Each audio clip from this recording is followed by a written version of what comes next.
चिंता को खत्म करके चिंतन की शक्ति के बारे में जान लो। मैं सब कुछ कर सकता हूं। मेरे जैसा वह काम कोई और नहीं कर सकता। खुद पर विश्वास करने की शक्ति को कैसे बढ़ाएं, इसी विषय पर हम आज एक रोचक कहानी आपको सुनाएंगे। तो चलिए शुरुआत करते हैं। आश्रम में रहने वाला एक सेवक एक दिन अपने गुरु के पास जाता है और कहता है, गुरुवर, मैं आत्मसंदेह की भावना से ग्रसित हूं। मैं अपने ऊपर विश्वास नहीं कर पाता। मैं अपनी योग्यताओं और क्षमताओं पर भी विश्वास नहीं कर पाता। मुझे अपने लक्ष्यों पर भी भरोसा नहीं कि मैं उन्हें पूरा कर पाऊंगा। मैं हर दिन हर काम के लिए खुद पर संदेह करता हूं।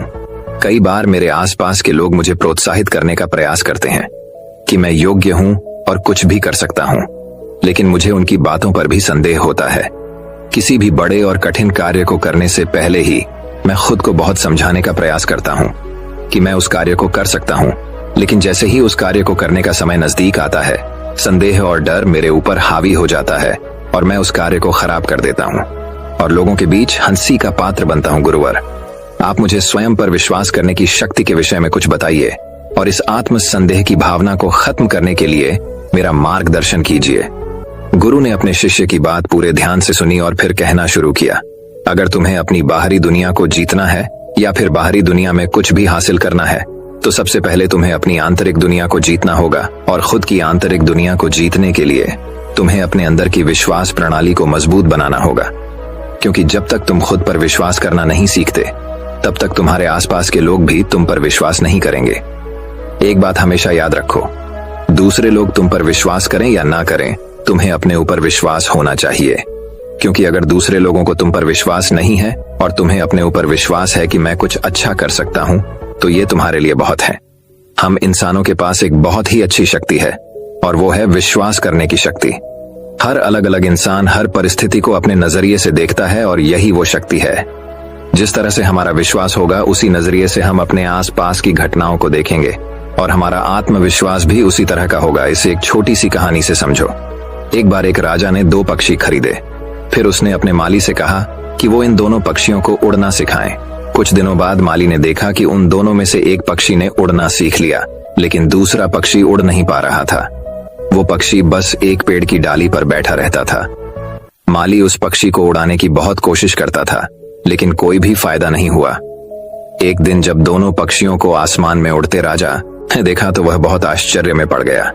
उसने माली से पूछा कि तुमने ऐसा कैसे किया? इनमें से केवल एक ही पक्षी उड़ता था, दूसरा बिल्कुल भी नहीं उड़ता था, तो तुमने दूसरे पक्षी को उड़ना कैसे सिखाया? माली ने उत्तर दिया कि मैंने उसे उड़ाने के बहुत ज्यादा प्रयास किए, लेकिन वह फिर भी नहीं उड़ा, इसलिए मैंने उस डाली को ही काट दिया जिस पर वह बैठा रहता था। उस दिन के बाद से धीरे धीरे उसने उड़ना सीख लिया। कहानी खत्म करने के बाद गुरु ने कहा कि यही हालत इंसान की भी है। इंसान अपने दुखों से और अपनी परेशानियों से चिपका रहता है। वह अपने आराम क्षेत्र में बैठा रहता है और फिर कहता है कि मैं यह नहीं कर सकता। अगर तुम किसी चीज के लिए प्रयास करोगे ही नहीं, अगर तुम आगे अपना काम करोगे ही नहीं, तो फिर तुम्हें परिणाम भी नहीं मिलेंगे। ज्यादातर लोग बस बैठे रहते हैं और फिर यह सोचते हैं कि उन्हें विश्वास करने और सोचने से सब कुछ मिल जाएगा, लेकिन ऐसा नहीं है। अगर तुम्हें विश्वास है कि तुम कुछ अच्छा कर सकते हो, तो तुम्हें काम भी करना पड़ेगा। याद रखो, अपने आराम क्षेत्र में फंसे रहना और सिर्फ सोचते रहना हमारी जिंदगी को बर्बाद करता है। जब भी किसी इंसान की जिंदगी में कुछ बुरा होता है, तो वह नकारात्मक सोचना शुरू कर देता है और उस समय उसका स्वयं पर बिल्कुल भी नियंत्रण नहीं होता है। फिर वह ना तो स्वयं पर विश्वास करता है, ना दूसरे लोगों पर विश्वास करता है और ना ही इस ब्रह्मांड की शक्ति पर विश्वास करता है, और यही उसकी सबसे बड़ी गलती है। ऐसी परिस्थिति में इंसान सिर्फ 2 चीजें कर सकता है। पहली, या तो वह हार मान ले और उस दुख को और उन विश्वासों को स्वीकार कर ले और खुद पर, लोगों पर, वह ब्रह्मांड पर विश्वास करना बंद कर दे, या फिर वो इस दुख को खत्म करने का रास्ता ढूंढिए। उस समय उसके पास इन 2 रास्तों के अलावा कोई तीसरा रास्ता नहीं होता। अगर तुम अच्छा सोचोगे, अगर तुम सकारात्मक सोचोगे, तो उससे होगा यह कि तुम्हारा दिमाग तुम्हारी समस्याओं का समाधान खोजना शुरू कर देगा। जब हम नकारात्मक सोचते हैं, तब हम चिंता और तनाव से भर जाते हैं, जिससे उस समय ना तो हम सही निर्णय ले पाते हैं और ना ही सही तरह से काम कर पाते हैं। इसीलिए जब व्यक्ति दुखी होता है, तो वह और भी ज्यादा गलत काम करने लगता है। उसके प्रयास और भी ज्यादा गलत हो जाते हैं। हमारे दिमाग में इतनी शक्ति है कि वह किसी छोटे सपने को भी बिल्कुल सच कर सकता है। जब हम अपने लक्ष्य के बारे में, अपने उद्देश्य के बारे में पूरी तरह से सोच लेते हैं, यानी जब हम यह निर्णय ले लेते हैं कि यही मेरा लक्ष्य है, और उसके बाद हम बिल्कुल भी यहाँ वहां नहीं भटकते, तो हमारा दिमाग उस सपने को सच मानना शुरू कर देता है, उस पर काम करना शुरू कर देता है, क्योंकि अब हमारा ध्यान सिर्फ उसी एक चीज पर है। लेकिन अगर हम हर दिन बदलते रहेंगे तो फिर हम कहीं भी नहीं पहुंचने वाले हैं। जिस चीज को हमारा दिमाग पूरी तरह से स्वीकार कर लेता है, वह चीज किसी न किसी रूप में पूरी हो जाती है। अगर तुम यह विश्वास कर लेते हो कि तुम अपने लक्ष्य को पूरा करने में सफल रहोगे, तो तुम्हारा विश्वास उस चीज को सच बना देगा। लेकिन अगर तुम्हारे मन में कोई संदेह रहता है, अगर तुम अपने ऊपर विश्वास नहीं कर पाते और तुम इस ब्रह्मांड की शक्ति पर विश्वास नहीं कर पाते, तो फिर मेरी बात मानो, तुम निश्चित रूप से असफल होने वाले हो। और तुम्हारी असफलता का एक बहुत बड़ा कारण यह है कि तुम अपने ऊपर, इस ब्रह्मांड की शक्ति के ऊपर बिल्कुल भी विश्वास नहीं करते। कहने का मतलब यह है कि तुम्हारे जीवन में नकारात्मक परिस्थितियां कई बार आएंगी, लेकिन यह तुम्हारे ऊपर निर्भर करता है कि तुम कैसी प्रतिक्रिया दोगे। या तो तुम थोड़ी देर के लिए दुखी होकर उसके बाद यह समझ सकते हो कि मुझे अच्छा सोचना है, तब मैं इस समस्या का समाधान कर सकता हूँ, या फिर तुम नकारात्मक सोच सकते हो, बहुत ज्यादा नकारात्मक सोच सकते हो, और धीरे धीरे उस चीज को एक चिंता बना सकते हो और अपने ऊपर इतना ज्यादा दबाव और तनाव बना सकते हो, जिसकी वजह से तुम्हारे अंदर बहुत सारी शारीरिक और मानसिक बीमारियां पैदा हो सकती हैं। इसीलिए जिस तरह से उस माली ने वो टहनी काटी थी, उसी तरह तुम्हें भी अपने नकारात्मक विश्वासों को धीरे धीरे काटना होगा, जिससे तुम दोबारा उसी नकारात्मक विश्वास पर जाकर ना बैठ जाओ। जैसे जैसे तुम अपने नकारात्मक विश्वासों को सकारात्मक विश्वासों से बदलते जाओगे, वैसे वैसे तुम्हारे प्रयास, तुम्हारा नजरिया, तुम्हारा सोचने का तरीका, तुम्हारे दिमाग में आने वाले विचार बदलते जाएंगे। अब यहाँ पर एक सबसे जरूरी समझने वाली बात यह है कि तुम्हारी भावनाएं तुम्हारे लिए एक सबसे बड़ा हथियार है। जब तुम अपने जीवन में किसी लक्ष्य को तय करते हो, उसके बारे में सोचते हो, तब वहां पर भावनाओं को जोड़ना बहुत ज्यादा जरूरी होता है, क्योंकि हमारी भावनाओं में बहुत ज्यादा शक्ति होती है। जब हम अपनी इच्छा को, भावनाओं को, विचारों को सही दिशा में जोड़ते हैं, उन्हें सही दिशा में लगाते हैं, तब हमारी जिंदगी में सकारात्मक बदलाव आना शुरू होता है। अगर तुम ऐसे लक्ष्य तय करते हो जहां पर तुम्हारी भावनाएं सही जगह पर जा रही हैं, तो तुम हमेशा उत्साहित रहने लगते हो और लंबे समय में तुम्हारी भावनाएं उससे जुड़ने लगती हैं।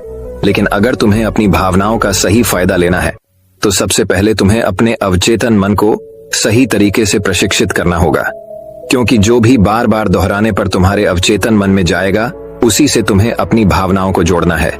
और तुम्हारी भावनाएं जब उससे जुड़ जाएंगी, तब धीरे धीरे तुम्हारी वास्तविक दुनिया में भी वह चीजें प्रकट होने लगेंगी। गुरु ने आगे कहा, एक बार यात्रा के दौरान मैं एक बहुत बड़े व्यापारी से मिला। उस व्यापारी ने मुझे बताया कि कैसे उसने अपना व्यापार एक छोटी सी दुकान से शुरू किया था, और उसने बहुत बड़े बड़े सपने देखे थे। वह हर दिन बहुत बड़े बड़े सपने देखता था। वह सोचता था कि उसका एक बहुत बड़ा व्यापार होगा, जिसकी शाखाएं पूरे देश में होंगी।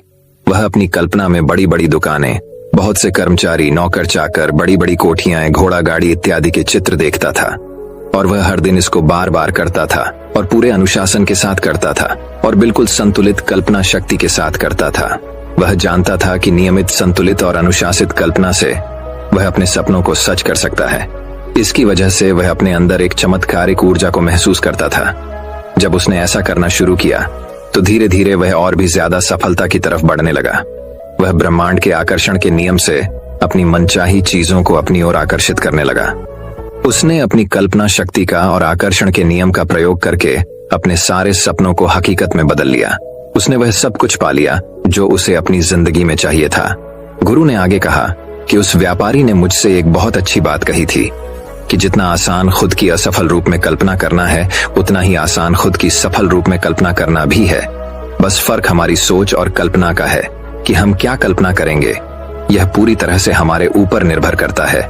याद रखो, भावनाएं शक्ति का स्रोत है। इसीलिए परिणाम हासिल करने के लिए तुम्हें अपनी कल्पना शक्ति को भावनाओं से जोड़ना पड़ेगा। अपने लक्ष्य को अपनी भावनाओं से जोड़कर उन्हें शक्तिशाली बनाना होगा। अपने लक्ष्य को बार बार मत बदलो, उन्हें एक बार निश्चित कर लो। उन्हें अपनी कल्पनाओं में पूरा होता हुआ देखो और उनसे अपनी भावनाओं को जोड़ना शुरू करो। उनके लिए सकारात्मक रहो और फिर बस उनके प्रति ईमानदार बने रहो। धीरे धीरे तुम्हारे सारे नकारात्मक विश्वास, तुम्हारे सारे डर खत्म होने लगेंगे। समस्याएं तब भी आएंगी, लेकिन तब तुम उनके समाधान उतने ही अच्छी तरीके से निकालोगे। यह फायदा है। जब हम अपने ऊपर विश्वास करते हैं, जब हम सकारात्मक कल्पना करते हैं और जब हम उस कल्पना से अपनी भावनाओं को जोड़ देते हैं। इसलिए आज से अभी से अपने मन में नियंत्रित और सकारात्मक कल्पना करना शुरू करो। अपने मन चाहे परिणाम को अपनी कल्पना में बनाओ। ये तुम्हारे नियंत्रण में है। तुम अपनी कल्पना में खुद को असफल होते हुए भी देख सकते हो और सफल होते हुए भी देख सकते हो। यह तुम्हारे हाथ में है। तुम जैसा देखोगे और जिस चीज पर विश्वास करोगे, जिस चीज को महसूस करोगे, वो वास्तविकता बनती जाएगी। तुम आज जितने भी सफल लोगों को देखते हो, उन सब में एक बात समान है कि वो सभी लोग समझते हैं कि एक सही मानसिक नजरिया का महत्व कितना ज्यादा है। सही मानसिक नजरिया होना इसीलिए जरूरी है क्योंकि अगर तुम्हारे अंदर सही सोच नहीं है, अगर तुम्हारा मानसिक नजरिया सही नहीं है, फिर चाहे तुम्हारे अंदर कितनी ही प्रतिभा हो, चाहे तुम कितने ही अच्छे से काम करो, तुम अच्छे परिणाम नहीं ला सकते। उदाहरण के लिए मान लो एक व्यापारी है, वह अपने काम से खुश नहीं है। वह हर दिन अपने काम के लिए खुद को कोसता है, हर दिन अपने माली को कोसता है, हर दिन अपने वेतन को कोसता है। फिर जब वह काम पर जाता है तो अच्छा मानसिक नजरिया न होने की वजह से वह ग्राहकों से अच्छा व्यवहार नहीं कर पाता, जिसकी वजह से उसकी बिक्री कम होती है। वहीं पर एक दूसरा व्यापारी है जो अपनी नौकरी से बहुत खुश है, जो यह विश्वास रखता है कि अगर वो अच्छा काम करेगा, अच्छा सोचेगा, अच्छा व्यवहार करेगा तो उसको और अच्छे परिणाम मिलेंगे। ऐसा सोचने की वजह से, ऐसा महसूस करने की वजह से वह अपने ग्राहकों के साथ और अच्छा व्यवहार करता है, जिसकी वजह से उसकी और ज्यादा बिक्री होती है। तो यह फर्क होता है मानसिक नजरिए का। तुम एक ही परिस्थिति में दो लोगों को अलग अलग तरीके से काम करते देख सकते हो, अगर उन दोनों का मानसिक नजरिया अलग अलग है। सही मानसिक नजरिया का मतलब है कि लोगों को, परिस्थितियों को और चीजों को तुम कैसी प्रतिक्रिया देते हो। अक्सर लोग अपने मन के अनुसार बात करते हैं, कभी गुस्से में बात करते हैं, कभी प्यार से बात करते हैं। पर तुम्हें कितना फर्क पड़ता है? क्या तुम उनके गुस्से से बात करने पर नकारात्मक हो जाते हो, क्रोधित हो जाते हो? तो यह तुम्हारी कमजोरी है। उसी तरह अलग अलग परिस्थितियों और घटनाओं पर तुम कैसी प्रतिक्रिया देते हो। अगर कोई परेशानी आई, तुम विचलित और नकारात्मक हो जाते हो, तो यह भी तुम्हारी ही कमजोरी है। इसका मतलब तुम्हारे अंदर सकारात्मक मानसिक नजरिया नहीं है। अक्सर हमारे आसपास बहुत ज्यादा नकारात्मकता होती है, लेकिन हम उसे अपने अंदर आने की इजाजत देते हैं, और ऐसा तब होता है जब हम बाहर की नकारात्मकता पर विश्वास करना शुरू कर देते हैं। अगर ऐसा ना हो तो बाहर की नकारात्मक चीजें कभी भी हमारे ऊपर असर नहीं कर पाएंगी। अगर तुम खुद को इतना ज्यादा मजबूत बना लो, मानसिक नजरिए को इतना सही कर लो, तो आसपास होने वाली नकारात्मक चीजों का, लोगों का, परिस्थितियों का तुम्हारे ऊपर कभी भी कोई असर नहीं पड़ेगा।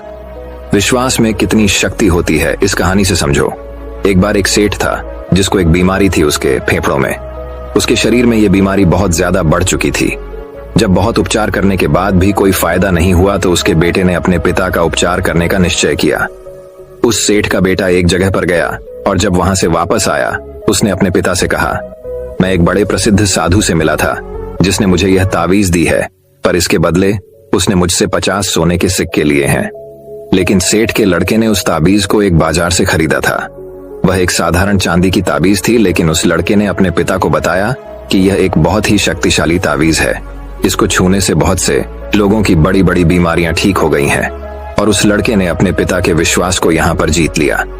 उसके पिता ने ताबीज को उसके हाथ से लिया और प्रार्थना करने लगा, और वह प्रार्थना करते करते ही सो गया। अगली सुबह सब हैरान रह गए जब चिकित्सकों ने निरीक्षण करके यह बताया कि अब वो बिल्कुल ठीक हो चुका है। अब तुम मुझे बताओ कि वह इंसान ठीक कैसे हुआ? उस ताबीज से या फिर अपने विश्वास की शक्ति से? उसका विश्वास और उसकी भावनाएं एक दूसरे से जुड़ गए और वह बिल्कुल ठीक हो गया। उसको कभी भी यह पता नहीं चला कि उसके साथ यह प्रयोग किया गया था। अगर उसे पता चल जाता तो वह दोबारा से बीमार पड़ जाता। वह पूरी तरह से स्वस्थ रहा और फिर उसके बाद कई सालों तक जीवित रहा। इस लॉस में कितनी ज्यादा शक्ति होती है तुम इस सच्ची कहानी से समझ सकते हो। यह विश्वास ही है जिसकी वजह से लोगों की जिंदगी में बड़े बड़े बदलाव आए हैं, और तुम भी विश्वास की शक्ति का प्रयोग कर सकते हो। इसकी शक्ति से जीवन में कुछ भी हासिल कर सकते हो, क्योंकि विश्वास से कुछ भी किया जा सकता है। आज के इन बातों और कहानियों से तुम्हें समझ आया होगा कि विश्वास कितना ज्यादा शक्तिशाली है। यह हमारी बीमारियों को ठीक कर सकता है, यह हमारी जिंदगी में बड़े बड़े बदलाव ला सकता है। इसीलिए विश्वास की शक्ति का प्रयोग करना शुरू करो। इसका प्रयोग करने के लिए तुम्हें कल्पनाओं का, सकारात्मक विचारों का, अपनी भावनाओं का सहारा लेना होगा। और धीरे धीरे अपने नकारात्मक विश्वासों को खत्म करना होगा। और एक दिन तुम्हारे नकारात्मक विश्वास खत्म हो जाएंगे और तुम अपने ऊपर और इस ब्रह्मांड की शक्ति के ऊपर विश्वास करने लगोगे और तुम्हें बहुत ही अच्छे परिणाम मिलेंगे। इतना कहने के बाद गुरु ने अपनी बात समाप्त की और ध्यान से शिष्य की आंखों में देखा। अब उन्हें शिष्य की आंखों में विश्वास दिखाई दे रहा था। गुरु समझ गए कि जो बात उस शिष्य को समझाना चाह रहे थे वह बात शिष्य ने समझ ली है। इसके बाद उन्होंने शिष्य को वहां से जाने की आज्ञा दी और खुद आंख बंद करके ध्यान में डूब गए। तो दोस्तों, अगली विश्वास की शक्ति के ऊपर एक रोचक कहानी की शुरुआत कुछ इस प्रकार होती है। आज के समय में स्कूल होते हैं, वैसे ही पुराने समय में आश्रम और गुरुकुल हुआ करते थे। उस समय के लोग अपनी शिक्षा ग्रहण करने आश्रमों में ही जाया करते थे।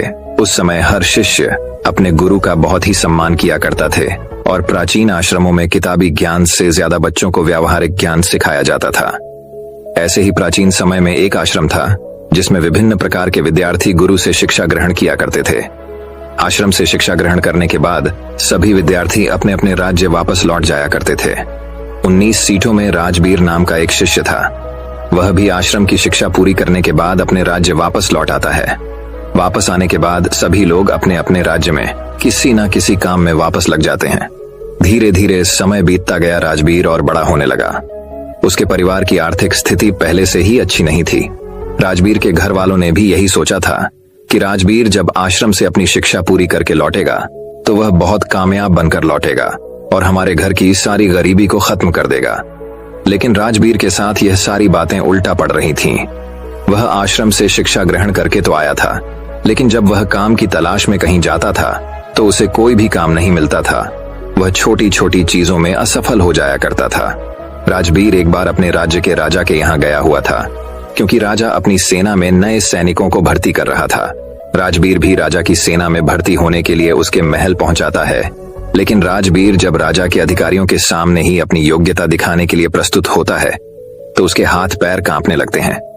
यह देख राजा के अधिकारी उसे वहां से बाहर कर देते हैं और उसे कहते हैं कि तुम राजा की सेना में भर्ती होने लायक नहीं हो अभी। इस बात से राजबीर बहुत ही निराश और दुखी हो जाता है, क्योंकि उसके जीवन में अगर कोई उम्मीद बची हुई थी तो वो यही थी कि वह राजा की सेना में भर्ती होकर अपने घर के आर्थिक हालातों को ठीक कर देगा। लेकिन वहां से निकाले जाने के बाद वह दुखी मन से अपने घर वापस आ जाता है। उसे लोगों के तरह तरह के ताने सुनने को मिलते हैं। लोग कहते हैं कि राजवीर बहुत पढ़ा लिखा है, लेकिन फिर भी इसे कोई काम नहीं मिल पा रहा है। तो कुछ लोग कहते हैं कि इसने तो आश्रम में ठीक से शिक्षा ही ग्रहण नहीं की होगी।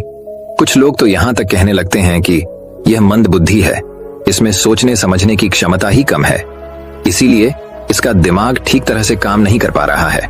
मतलब लोग उसे तरह तरह के ताने मारते थे। इस वजह से राजबीर बहुत ज्यादा परेशान हो गया था। एक दिन तो उसके मन में आत्महत्या करने का विचार भी आने लगा, लेकिन जैसे तैसे उसने स्वयं को संभाला। उसने अपनी समस्या अपने एक पुराने मित्र को बताई। मित्र ने राजबीर को सलाह देते हुए कहा कि राजबीर, तुम एक बार फिर आश्रम में अपने गुरु से मिलने जाओ और उनसे अपनी सारी समस्याएं बताओ। वह जरूर तुम्हारी समस्या का कोई ना कोई समाधान निकालेंगे। राजवीर पहले तो ही सकता है कि आश्रम को छोड़े हुए बहुत समय हो गया, पता नहीं मुझे गुरुजी पहचान भी पाएंगे या नहीं। लेकिन फिर वह जैसे तैसे हिम्मत जुटाकर आश्रम चला जाता है। वहां पर उसे वही पुराने गुरु मिलते हैं जिन्होंने राजबीर को बचपन में पढ़ाया था। गुरु अब बूढ़े हो चले थे। राजबीर गुरु से मिलता है और उनके समक्ष बैठकर अपनी समस्याएं बताना शुरू करता है। गुरु पूरी शांति से राजबीर की बातें सुनने लगते हैं। राजबीर कहता है कि हे गुरुवर, मैं जो भी करता हूँ उसमें असफल हो जाता हूँ। मैं किसी भी परीक्षा को उत्तीर्ण नहीं कर पा रहा हूँ। मेरे घर वालों को उम्मीद थी कि मैं घर के आर्थिक हालातों को ठीक कर दूंगा, लेकिन मैं उसमें भी अब तक असफल ही रहा हूँ। मैंने अपनी शिक्षा भी अच्छी तरह से पूरी की थी, लेकिन तब भी मैं लगातार असफल होता जा रहा हूँ। मैं हर परीक्षा की घड़ी में खुद को लाचार पा रहा हूँ, जिस वजह से मेरे दिमाग में तरह तरह के नकारात्मक विचार जन्म ले रहे हैं। इसी तरह से उसने और भी अपनी समस्याएं गुरु को बताई। जब राजबीर ने अपनी बात पूरी कर ली, तब गुरु ने कहा, राजबीर, मैं अभी तुम्हें एक कहानी सुनाऊंगा और इस कहानी में तुम्हारी सारी समस्याओं का समाधान छुपा है। बस तुम इसे ध्यान से सुनना।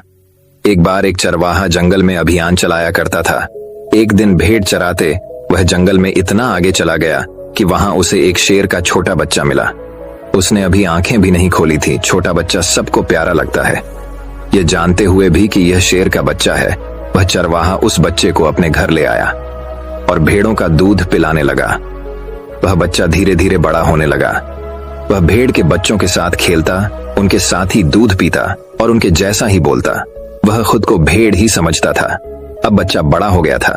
एक दिन किसी दूसरे शेर ने भेड़ों के झुंड पर हमला कर दिया। सभी भेड़ डर कर भागने लगे। शेर का वह बच्चा भी भेड़ों की ही तरह डरते कांपते भीड़ के झुंड की तरह भागने लगा। वह जवान हो गया था, लेकिन फिर भी डरा हुआ भेड़ के झुंड के साथ ही भागा जा रहा था। भागते हुए शेर के बच्चे को, जो कि यह बड़ा हो गया था, उस हमलावर शेर ने देख लिया। उसे इस तरह भागते देख हमलावर शेर को बड़ा आश्चर्य हुआ। उसने भेड़ों की ओर से अपना ध्यान हटाया और उस शेर के बच्चे को ही पकड़ लिया और उसे समझाने लगा कि तू क्यों डर रहा है, तू तो खुद एक शेर है। दूसरा शेर, जो कि भेड़ों के झुंड के साथ भाग रहा था, उसने कहा कि शेर तो जंगल का राजा होता है। उसकी दहाड़ से जंगल के सभी जानवर कांपते हैं। मैं दूध पीने वाला इतना शक्तिशाली शेर नहीं हो सकता। हमलावर से उसे पकड़कर एक तालाब के पास ले गया और तालाब के पानी में उसे उसका चेहरा दिखाकर बोला कि देख, तेरा चेहरा मेरे जैसा ही है, तेरे दांत मेरे जैसे हैं, तेरे पंजे भी मेरे जैसे ही हैं, इसलिए तू भेड़ नहीं है, तू शेर है। दूसरा शेर कहने लगा, ठीक है, मेरा चेहरा तेरे जैसा ही है, लेकिन तू तो बहुत शक्तिशाली है, मेरी आवाज से तो कोई डरता भी नहीं। हमलावर शेर ने कहा, तेरी आवाज से भी सब डरेंगे, बस तू खुद को शेर समझ। जिस दिन से तूने खुद को शेर समझ लिया, उस दिन से तुझसे सब डरेंगे। बस तू अपने अंदर की शक्ति को पहचान और खुद पर भरोसा रख। तुझे यह महसूस करना होगा कि मैं भी एक शेर हूँ, मेरे अंदर भी ताकत है, मैं भी जंगल का राजा बन सकता हूँ। जिस दिन से तेरे दिमाग में यह बात बैठ जाएगी, उस दिन से तू किसी से नहीं डरेगा। तू आज डर कर इसीलिए भाग रहा था क्योंकि तू खुद को भेड़ समझ रहा था। तो जब तक खुद को भेड़ समझता रहेगा, तू भागता रहेगा, क्योंकि बचपन से लेकर आज तक तो खुद को भेड़ ही समझता आ रहा है। तू भेड़ों के बीच रहता है, इसीलिए तूने भी खुद को भेड़ मान लिया है और आज तक तुझे किसी ने शेर कहकर पुकारा भी नहीं, इसीलिए तो भेड़ ही बनकर रह गया। गुरु ने कहा, राजवीर, तुम्हारी जिंदगी में भी यही हो रहा है।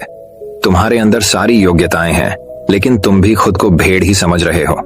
इसका सबसे बड़ा कारण यह है कि कोई भी तुम्हें प्रोत्साहित नहीं कर रहा है कि तुम भी कर सकते हो। लोग तुम्हें सिर्फ अपनी नकारात्मक ऊर्जा ही दे रहे हैं। लोग तुमसे सिर्फ यही कह रहे हैं कि राजवीर ठीक से पढ़ा नहीं है, राजवीर योग्य नहीं है, इसीलिए उसे कहीं पर भी कोई काम नहीं मिल रहा है। तुम्हारे चाहने वालों ने, आस पड़ोस वालों ने असफलता का डर तुम्हारे दिमाग में भर दिया है। बचपन से यह सभी लोग तुम्हें अयोग्य ही बोल रहे हैं और अयोग्य ही समझ रहे हैं, जिससे तुम्हारी मानसिक दशा भी अयोग्य सी हो गई है। अपने नकारात्मक विश्वासों में कैद हो गए हो। तुम खुद को असफल और हारा हुआ मानने लगे हो, क्योंकि लंबे समय तक जब किसी को अयोग्य और असफल बोला जाएगा तो उसका दिमाग सच में अयोग्य और असफल हो जाएगा। वह खुद को कमजोर और लाचार समझने लगता है, क्योंकि लोगों ने उसे कमजोर और लाचार ही बोला है। इस दुनिया में प्रोत्साहित करने वाले लोग बहुत कम हैं। राजवीर, ज्यादातर लोग बस तुम्हें नकारात्मक ऊर्जाएं ही देंगे। वो तो चाहते हैं कि तुम जिंदगी में सफल ना हो, तुम जिंदगी भर भेड़ ही बने रहो। वे तुम्हारे भेड़ बने रहने पर ही खुश हैं, क्योंकि उन्हें भी डर है कि अगर तुम शेर बन गए तो तुम उन्हें खा जाओगे, क्योंकि शेर से सब डरते हैं। अर्थात उन्हें डर है कि तुम जिंदगी में उनसे आगे निकल जाओगे। अगर अपनी जिंदगी में कोई व्यक्ति बहुत सफल होता है तो सबसे पहले आस पड़ोस के लोगों और रिश्तेदारों को ही दुख तकलीफ होती है। सफल होने के लिए तुम्हें खुद को अंदर से बदलना होगा, खुद के दिमाग पर काम करना होगा, खुद को शेर समझना होगा। जिस दिन तुम खुद को शेर अर्थात योग्य समझने लगोगे और खुद पर विश्वास करने लगोगे, उस दिन तुम खुद ही सफल हो जाओगे। गुरु ने कहा, राजवीर, अगर किसी बच्चे को बचपन से ही बोला जाएगा कि तू कमजोर है, तू मंद बुद्धि है, तो गधा है, तो जीवन में कुछ भी नहीं कर पाएगा, तो जीवन भर असफल ही रहेगा, तो सच में वो जीवन भर असफल ही रह जाएगा। और ये सब बातें उसे भेड़ बना देंगी और वो खुद को भेड़ ही मानने लगेगा। यहाँ भेड़ से मतलब है कि वो खुद को कमजोर और लाचार समझने लगेगा। वह मानने लगेगा कि वह जिंदगी में कुछ भी नहीं कर सकता, तो उसके आसपास के लोग उसे खुद कमजोर बना देते हैं। लेकिन किसी बच्चे से बचपन से ही ये बोला जाए कि तू शेर है, तू योग्य है, तू कर सकता है, तेरे अंदर बहुत ताकत है, बहुत हिम्मत है, दुनिया की कोई भी ताकत तुझे सफल होने से नहीं रोक सकती। अगर बचपन से ही यह सब विचार उसके खुद को भेड़ समझता रहेगा, तू भागता रहेगा, क्योंकि बचपन से लेकर आज तक तो खुद को भेड़ ही समझता आ रहा है। तू भेड़ों के बीच रहता है, इसीलिए तूने भी खुद को भेड़ मान लिया है और आज तक तुझे किसी ने शेर कहकर पुकारा भी नहीं। इसीलिए तो भेड़ ही बनकर रह गया। गुरु ने कहा, राजवीर, तुम्हारी जिंदगी में भी यही हो रहा है। तुम्हारे अंदर सारी योग्यताएं हैं, लेकिन तुम भी खुद को भेड़ ही समझ रहे हो। इसका सबसे बड़ा कारण यह है कि कोई भी तुम्हें प्रोत्साहित नहीं कर रहा है कि तुम भी कर सकते हो। लोग तुम्हें सिर्फ अपनी नकारात्मक ऊर्जा ही दे रहे हैं। लोग तुमसे सिर्फ यही कह रहे हैं कि राजवीर ठीक से पढ़ा नहीं है, राजवीर योग्य नहीं है, इसीलिए उसे कहीं पर भी कोई काम नहीं मिल रहा है। तुम्हारे चाहने वालों ने, आस पड़ोस वालों ने असफलता का डर तुम्हारे दिमाग में भर दिया है। बचपन से यह सभी लोग तुम्हें अयोग्य ही बोल रहे हैं और अयोग्य ही समझ रहे हैं, जिससे तुम्हारी मानसिक दशा भी अयोग्य सी हो गई है। अपने नकारात्मक विश्वासों में कैद हो गए हो। तुम खुद को असफल और हारा हुआ मानने लगे हो, क्योंकि लंबे समय तक जब किसी को अयोग्य और असफल बोला जाएगा तो उसका दिमाग सच में अयोग्य और असफल हो जाएगा। वह खुद को कमजोर और लाचार समझने लगता है, क्योंकि लोगों ने उसे कमजोर और लाचार ही बोला है। इस दुनिया में प्रोत्साहित करने वाले लोग बहुत कम हैं। राजवीर, ज्यादातर लोग बस तुम्हें नकारात्मक ऊर्जाएं ही देंगे। वो तो चाहते हैं कि तुम जिंदगी में सफल ना हो, तुम जिंदगी भर भेड़ ही बने रहो। वे तुम्हारे भेड़ बने रहने पर ही खुश हैं, क्योंकि उन्हें भी डर है कि अगर तुम शेर बन गए तो तुम उन्हें खा जाओगे, क्योंकि शेर से सब डरते हैं। अर्थात उन्हें डर है कि तुम जिंदगी में उनसे आगे निकल जाओगे। अगर अपनी जिंदगी में कोई व्यक्ति बहुत सफल होता है तो सबसे पहले आस पड़ोस के लोगों और रिश्तेदारों को ही दुख तकलीफ होती है।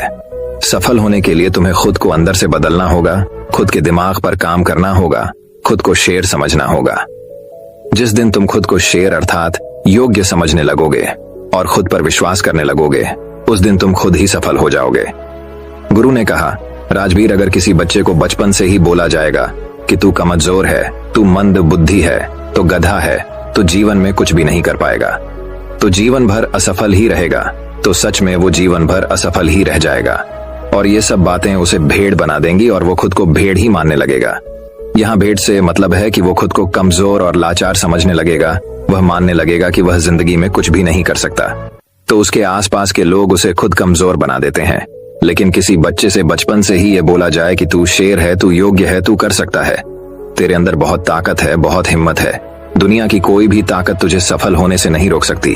अगर बचपन से ही यह सब विचार उसके दिमाग में डाल दिए जाएं तो वास्तव में उसे सफल होने से कोई नहीं रोक सकता, क्योंकि अब उसके दिमाग में यह बैठ चुका है कि वह सफल हो जाएगा।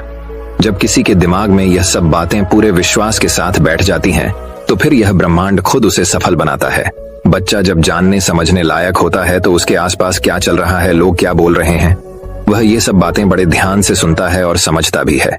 गुरु कहते हैं कि अगर उस छोटे बच्चे के अंदर अच्छी सोच, अच्छे विचार भर दिए जाएं और उसके बारे में अच्छा बोला जाए, तेरे अंदर असीम संभावनाएं हैं, तो वो जो चाहे कर सकता है, और सभी सकारात्मक विचार उसके अंदर डाल दिए जाएं तो उसके दिमाग की क्षमता बढ़ने लगती है, उसका डर खत्म होने लगता है और उसके अंदर निर्णय लेने और संघर्ष करने की शक्ति बढ़ने लगती है। और ऐसे सकारात्मक सोच वाले बच्चे आगे चलकर अपनी जिंदगी में जरूर सफल होते हैं। कोई बच्चा कितना भी कमजोर हो, हमें उसे कभी भी गधा या कमजोर नहीं बोलना चाहिए। जब हम किसी बच्चे को कमजोर और लाचार बोलते हैं तो वो सच में स्वयं को कमजोर और लाचार मानने लग जाता है। वो समझने लगता है कि वो सच में दूसरों से कमजोर है। उसका दिमाग खुद को कमजोर समझने लगता है। उसे लगने लगता है कि वास्तव में वह कुछ भी नहीं कर सकता, क्योंकि बचपन से ही उसके आसपास के लोगों के द्वारा बोला जा रहा है कि तू ये है, तू वह है, तू ये नहीं कर सकता, तू वह नहीं कर सकता। तो ये तमाम विचार बचपन से ही उसके अंदर बैठ जाते हैं, जिसकी वजह से वह ना तो कुछ बड़ा सोच पाता है और ना ही कुछ बड़ा कर पाता है और जिंदगी भर भेड़ बनकर रह जाता है। लेकिन अगर वहीं पर बचपन से ही उस बच्चे के दिमाग में अच्छे विचार डाले जाएं, अच्छी सोच पैदा की जाए, तो भविष्य में आगे चलकर वह एक सकारात्मक ऊर्जा के साथ आगे बढ़ेगा। और जब कोई व्यक्ति सकारात्मक ऊर्जा के साथ आगे बढ़ता है तो उसके रास्ते में आने वाली बाधाएं खुद ब खुद दूर होनी शुरू हो जाती हैं। राजवीर, बचपन से तुम्हारे साथ भी यही हो रहा है। बचपन से लोगों ने तुम्हारे दिमाग में यही सब नकारात्मक विचार भर दिए हैं, जिसके परिणाम स्वरूप बड़े होकर भी तुम यही सब सोच रहे हो। तुम बिना डरे सबसे पहले खुद को सकारात्मक ऊर्जाओं से भरो।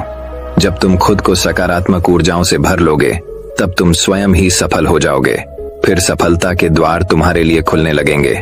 गुरु ने कहा, कहीं भी जाने से और कुछ भी करने से पहले खुद को सकारात्मक विचारों से भरो। तुम्हें असफल और नकारात्मक विचारों की ओर ध्यान ही नहीं देना है, तुम्हें बस खुद को सकारात्मक ऊर्जाओं से भरना है।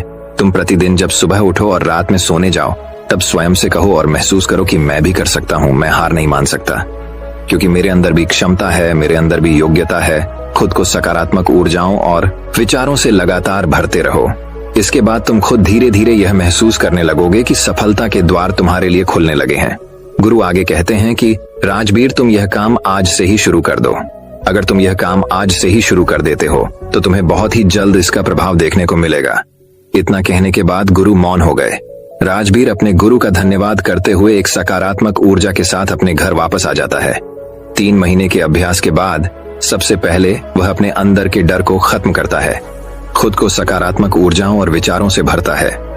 ऐसे ही एक दिन राजा के सैनिक उसके गांव आते हैं और कहते हैं कि राजा की सेना में कुछ नए सैनिकों की जरूरत है, इसीलिए जो भी व्यक्ति राजा की सेना में भर्ती होना चाहता है, राज्य का सैनिक बनना चाहता है, वो आज से ठीक 5 दिन बाद महल आकर अपनी योग्यता का प्रमाण देकर सेना में भर्ती हो सकता है।